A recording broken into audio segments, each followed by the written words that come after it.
Kata Nabi, kalau sholatnya ingin sempurna dimulai dari wudhu. Yang pokok dalam wudhu itu ada 4, sisanya sunnah. Awas, kalau yang 4 ini tidak sempurna maka batal wudhunya. 1, faghsilu wujuhakum, basuh wajahnya. Kalau disebutkan wajah dalam bab wudhu, itu tidak ada yang lain kecuali bagian tampak muka, gitu ya.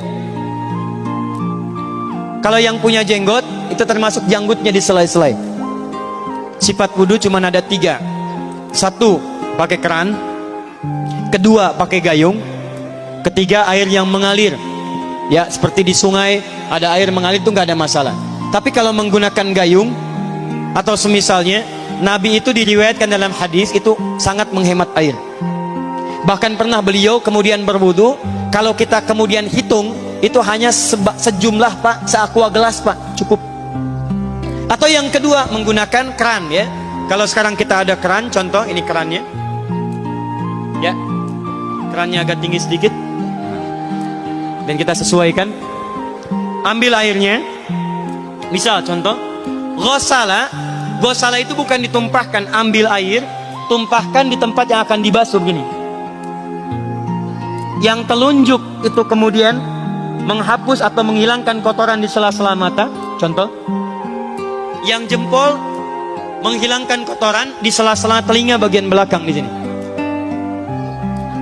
Ya. Kalau misalnya saya mulai ambil airnya, kemudian saya tumpahkan di sini, yang telunjuk membersihkan di jari-jari di sini, di sela-sela mata.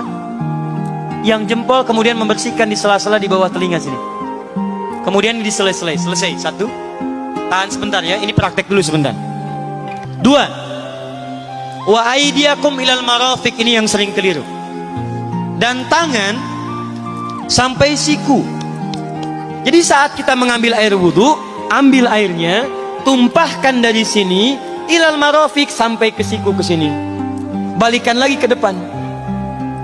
Jadi bukan kerannya dibeginikan, sikunya dibeginikan, takut, bukan. Jadi bukan siku diteruskan ke bawah. Yang tepat itu ambil airnya, kemudian basuh dari sini sampai dengan ke sikunya. Hati-hati, ini ada maknanya.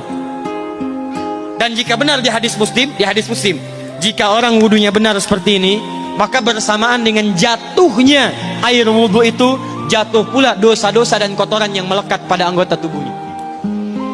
Tidak cukup dengan amin, nanti kita lihat dulu. Tangan selesai, pindah kemana? Bukan ke rambut, tapi kepala. Jadi dalam bab wudu yang diusap bukan rambutnya, kepalanya.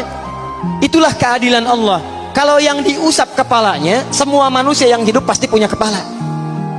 Tapi kalau yang diusap rambutnya, ada ketidakadilan, karena tidak semua orang punya kepala, punya rambut. Tuh. Nah sekarang lihat sini. Ketika kita diminta mengusap kepala, bahasanya masaha. Masaha itu begini. Ini saya punten. Bismillah. Ini ya. Ambil airnya, tumpahkan, baru kemudian diusapkan ke kepalanya. Paham ya? Kalau yang ghosala, ambil, tumpahkan di tempat yang akan dibasuh. Tapi kalau masaha, hati-hati. Ambil airnya, tumpahkan, baru diusap. Jadi bukan diambil air, tumpahkan di kepala begini. Yang dibasuh kepalanya bukan rambutnya. Jadi kalau ada laki-laki sudah dandan, sisiran, rapi, tiba-tiba keran dibuka, yang diusap cuma rambutnya, ulak. Nah, itu batal wudunya. Tidak sah. Harus diulang. Terakhir kaki dibasuh sampai dengan bagian mata kakinya, dan ini tidak perlu saya terangkan karena mudah bagi kita untuk mempraktekannya. Tapi yang ingin saya jelaskan satu ini saja. Perhatikan baik-baik. Yang 4 ini wajib wudu. Tambahannya sunnah. Niat dimasukkan dalam wajibnya. Lihat sini. Kumur-kumur sunnah. Telinga sunnah. Istinsyak sunnah. Yang 4 ini wajib. Tapi terlepas dari wajib dan sunnahnya, perhatikan baik-baik. Kenapa ini disebut dengan wudu? Dan hebatnya Al-Quran mengistilahkannya dengan toharah. Toharah. Apa itu toharah? Apa itu suci? Toharah. Apa itu toharah? Suci. Apa itu suci? Toharah. Ada toharah, ada nadhafah, itu beda. Kalau nadhafah, bersih luarnya, tapi belum tentu bersih dalamnya. Bisa jadi luarnya bersih tapi dalamnya najis. Misal, hewan yang paling najis apa? Yang haram. Misal hewan tadi itu, hewan babi misalnya, misal dibersihkan, dimandikan, disisir sampai bersih. Bersih tidak? Bersih, bersih. Tapi halal tidak? Suci tidak? Tidak. Al-khinziru nadhifun walakinnahu ghairu tahir. Babinya bisa bersih tapi tetap tidak halal, tidak suci dia, tetap haram, tetap najis. Paham? Tapi kalau bersih luarnya dan suci dalamnya, maka kalimatnya berubah dari nadhafah jadi taharah. Taharah. Orangnya disebut dengan tahir. Kalau rajin dikerjakan disebut dengan mutatahhir. Wudu dalam Quran disebut dengan taharah. Seakan-akan memberikan pesan, maaf, orang yang wudu itu bukan hanya bersih fisik luarnya saja. Jadi kalau orang wudunya bersih, bukan cuma wajahnya yang bersih. Kalau wudunya benar, bukan kotoran di tangan saja yang hilang, tapi mohon maaf, fisik dalamnya itu ikut suci. Fungsi tangannya jadi bersih, fungsi wajahnya jadi bagus, fungsi lisannya jadi bagus. Makanya kata Nabi, kalau orang benar wudunya bersamaan dengan air wudu yang menetes, maka tumpahlah kotoran-kotoran di bagian fisik-fisik tubuhnya. Jadi kalau kita benar wudunya kumur-kumur, kukumur, masukkan, misalnya masukkan, keluarkan, bersamaan dengan keluarnya air itu, maka kotoran-kotoran di lisan pun ikut keluar. Tangan dibasuh, bersamaan dengan dibasuhnya tangan, fungsi tangan yang kotor-kotor itu ikut hilang.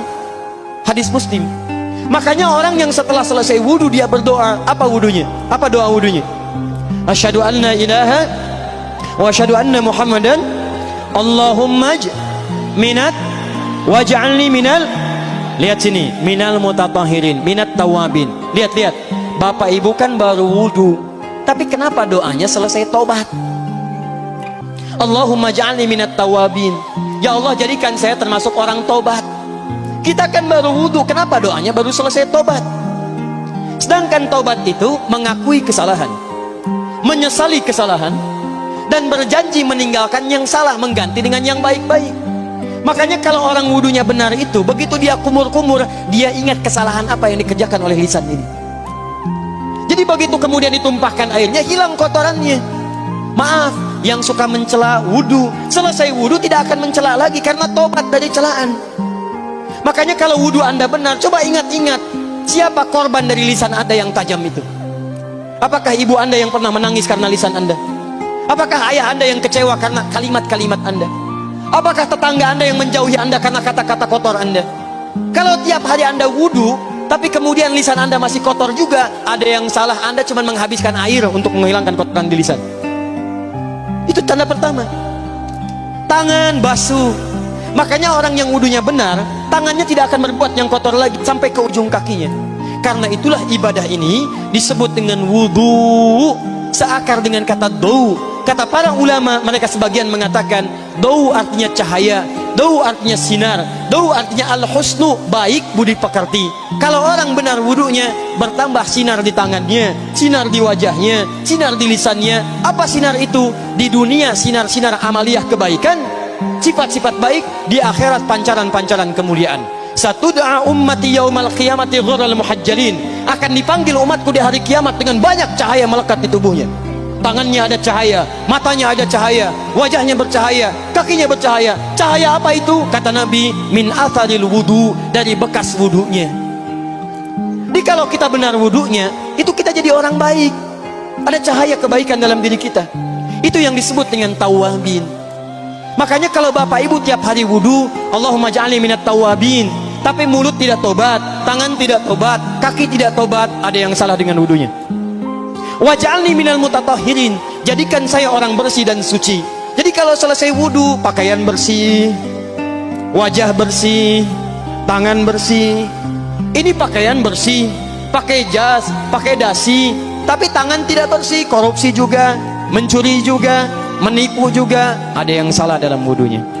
Kalau kita bisa mengerjakan wudu ini dengan baik, maka naik status kita. Disebut sebagai, langsung oleh Al-Quran, disebut hamba yang dicintai oleh Allah Subhanahu wa ta'ala. Di Quran surah kedua Al-Baqarah ayat 222. Saya tutup.